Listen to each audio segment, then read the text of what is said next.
Welcome to speedearning.com.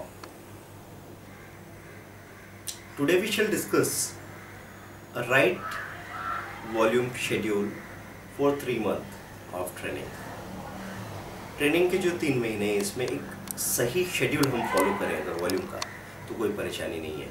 Volume पे control नहीं होने से आपका मार्केट पे कोई कंट्रोल नहीं रहेगा। जब भी बड़े बड़े लॉसेस होते हैं तो इम्पल्सिव होके अगर आदमी ने अचानक उसकी कैपेबिलिटी 200 स्टॉक्स में काम करने की है, 200 नंबर ऑफ शेयर्स करने की है, अचानक उसके मुंह से निकला कि 2000 ले लो और अगर ब्रोकर ने मार्जिन खोल रखा है तो एकदम से बड़ा फ़ायदा हो जाएगा। बड़ा फ़ायदा हो गया तो बड़े नुकसान के रास्ते खुल जाएंगे। मुझे याद है कि जब 14 साल पहले मैं मार्केट में एंटर किया और मैं ट्रेड कर रहा था तो होता है ना कि बच्चा हो तो दोनों हाथ छोड़ के गाड़ी चलाता है, बाप कभी नहीं करेगा ये। क्योंकि 2 ताली के लिए बच्चा किसी भी तरह का करामात करतब दिखा सकता है, लेकिन बाप समझता है कि जान की कीमत क्या है, इस छोटी सी ताली के बदले मुझे क्या देना पड़ जाएगा। तो मैं वहाँ गया ट्रेडिंग करने के लिए। कोई पुराना ब्रोकर थे जिनसे सीखा मैंने, बहुत सारे गुरु हैं मेरे। तो मैं वहाँ काम कर रहा था। मैंने 100 शेयर में काम किया, मुझे एकदम फ़ायदा मिला, 500 रुपया मिला। फिर मैंने 200 शेयर पे काम किया, मुझे 1200-1400 रुपया मिला। बस इतना ही होते तीसरे दिन एकदम मैंने कहा कि लेना 5000 शेयर। तो जैसे ही मैंने बोला लेना 5000 शेयर, पलट के वो जो पुराने ब्रोकर थे उन्होंने मुझे देखा, बोले क्या लग रहा है, रेस कोर्स है, घोड़े की रेस का मैदान है क्या? इतने पैसे लगेंगे कि यहीं बैठे बैठे घर बिक जाएगा। बस चुपचाप बैठ, ढंग से काम कर, नहीं तो उठ के जाए यहाँ से, मेरे दरवाजे पे मरने का ज़रूरत नहीं है। और मैं देखता हूँ कि उन्होंने नहीं खरीदे 5000 शेयर। देखते देखते वो स्टॉक 8-10 रुपया बढ़ गया और मैं मन में गाली दे रहा हूँ कि आज अगर ले लेते तो 40-50 हज़ार रुपया मिल जाता। और उस दिन रुका, मुझे बहुत बुरा लगा।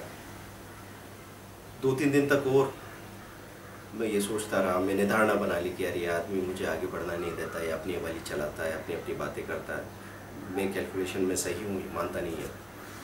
और 1 हफ्ते बाद में देखता हूँ कि कैसे जो बड़ी क्वांटिटी में काम करने वाले लोग थे, उनको जो लाख रुपए का फ़ायदा हो रहा था, कैसे वो 3-3, 4-4 लाख रुपए के नीचे आ गए। तो एक बार अगर डिसिप्लिन छोड़ा आपने और एक बार आप बड़े वॉल्यूम की गिरफ्त में आ गए तो बड़े पैमाने पे प्रॉफिट आएगा आपका और उससे दुगनी गति से वो पैसा जाएगा। तो पैसा बहुत तेज़ी से आने की दरकार किसी को नहीं है ज़िंदगी में। आपके घर वाले कभी आपसे ये नहीं कहते कि दिन का 1 लाख रुपये लेके आओ, लेकिन आपकी कैपिटल में से 50,000 भी जाएगा तो फिर घर वालों के भजन आपको सुनने को मिलेंगे और आप डिमोटिवेट होंगे। तो आज जब मैं जैसे मैं पुराना होता गया, 6 महीना हुआ, साल भर हुआ, तो मुझे लगने लगा कि नहीं यार, वो जिन्होंने रुका था वो उतने गलत भी नहीं थे।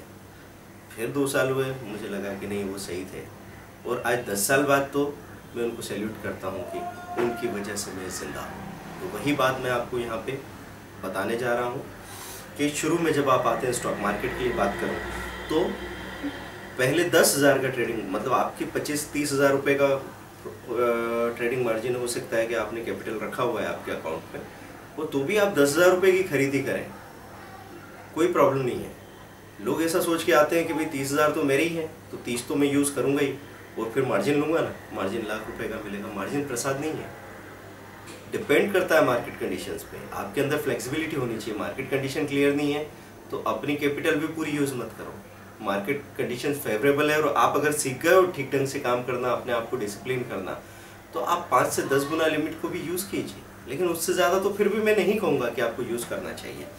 तो पहले 20 दिन आप 10,000 की वैल्यू पे काम कर रहे हैं, लगातार 10,000 की वैल्यू पे काम कर रहे हैं, 10,000 की वैल्यू पे काम कर रहे हैं तो 1%, 2% मुनाफा मिला, 100 रुपया, 200 रुपया, 100 रुपया आ रहा है, 100 रुपया जा रहा है, 200 रुपया आ रहा है, 200 रुपया जा रहा है। ये फ़ायदा या नुकसान आपको डेविएट नहीं करेगा, ये आपको ज़्यादा टच नहीं करेगा। आप समझ पाएंगे कि गलती कहाँ हो रही है और क्या बेहतर हो सकता था। आपका दिमाग काम करना जारी रखेगा। उसके बाद अगले 10 दिनों तक आप 20,000 के ट्रेडेड वैल्यू पे काम करेंगे। पहले 20 दिन आपने 10,000 पे किया, फिर अगले 10 दिन तक आप 20,000 के वैल्यू पे काम करेंगे, फिर उसके अगले 10 दिनों तक आप 50,000 की वैल्यू पे जा सकते हो। 50,000 की वैल्यू पे मेंटेन कीजिए, भागिए मत तेजी से। और उसके बाद अगले 20 दिन आप 1 लाख की वैल्यू पे काम करेंगे, ठीक है।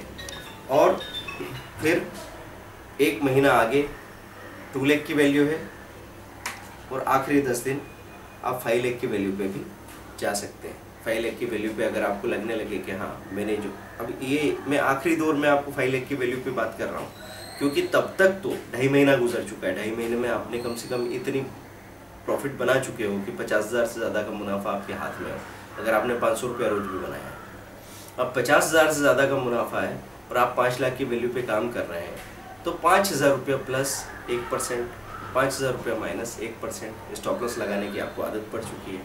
तो आप ऐसा कोई नुकसान नहीं करेंगे कि जो आपके कैपिटल में से जाए। आपका नुकसान आपके मुनाफे में से जा रहा है, तब तक आप जिंदा हैं।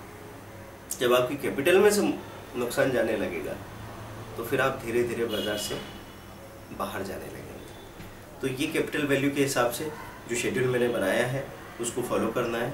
I am repeating again in the English. फिर से आप इस चीज़ को ध्यान दें, you just follow the right volume schedule. For first 20 days you are trading in for 10,000 total value. For next 10 days it is 20,000.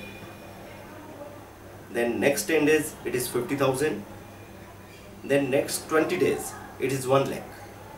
You are continuously trading for 1 lakh volume for 20 days. Then for next 30 days it will be 2 lakh, and last 10 days it will be 5 lakh. After 10 days, you see carefully what is happening in 5 lakh volume. If it is not happening correctly, you just come back to 2 lakh volume. अगर 5 lakh volume में आपसे गलती हो रही है और आप देख रहे हैं कि बड़े बड़े नुकसान क्रिएट हो रहे हैं, मुझे घबराहट हो रही है, फिर से 2 लाख वाले वॉल्यूम पे आ जाओ। 2 लाख वाले वॉल्यूम पे घबराहट होती, गलती होती तो 1 लाख पे आ जाओ। मतलब ऐसा होता है ना, एक सिंपल सी बात है, मैं एक झोले में सामान भर रहा हूँ और वजन डालते डालते अगर मुझे अचानक ऐसा लगे कि वो झोले के उधड़ने की आवाज़ आ रही है, मतलब उसकी कैपेसिटी ख़त्म हो गई। वैसे आपने ऐसा कोई वॉल्यूम लिया है जिसका स्टॉप लॉस टूटने पे आपको पसीने आने लगते हैं, या जिसके ज़रा से प्रॉफिट पे, आधे % प्रॉफिट पे आपके अंदर हलचल होने लगती है, तो ये समझ लो आप अपनी कैपेसिटी से ज़्यादा काम कर रहे हो। तो मैं आपसे कहूँगा जल्दी से अपनी कैपेसिटी में आ जाओ, वहीं काम करो जहाँ आप कंफर्टेबल हो, क्योंकि तभी आप ट्रेडिंग को एंजॉय कर पाएंगे, नहीं तो खुशी के हार्ट अटैक से भी मर सकते हो। तो यहाँ पे आदमी बहुत बड़े फ़ायदे में हो या बहुत बड़े नुकसान में हो, वो हमेशा अपनी सीट से 1 इंच ऊपर रहता है। और इस तरह के हालात में लगातार रहना अच्छा नहीं है। टाइम डिसिप्लिन और राइट ट्रेडिंग वॉल्यूम को फॉलो कीजिए। मार्केट आपका कभी कुछ भी बिगाड़ नहीं पाएगा। जहाज तब तक नहीं डूबता है जब तक आप उसमें छेद न कर देंगे। Thank you.